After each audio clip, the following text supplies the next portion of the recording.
All right, this is my 2022 Harley Davidson Lowrider S with the 117 motor.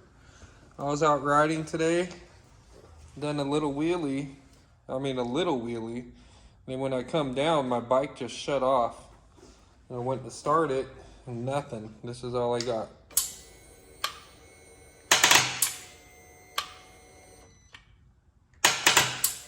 Nothing. So Harley's gonna come pick it up tomorrow, check it out. It's probably, I'm hoping, a dead battery or something. I put a charger on it now. Okay guys, so my 22 Lowrider S was making that clicking noise. Turns out that the fucking lock nut on my clutch came off and jammed up inside my fucking primary. Wait, what the fuck? There it is. There's the nut.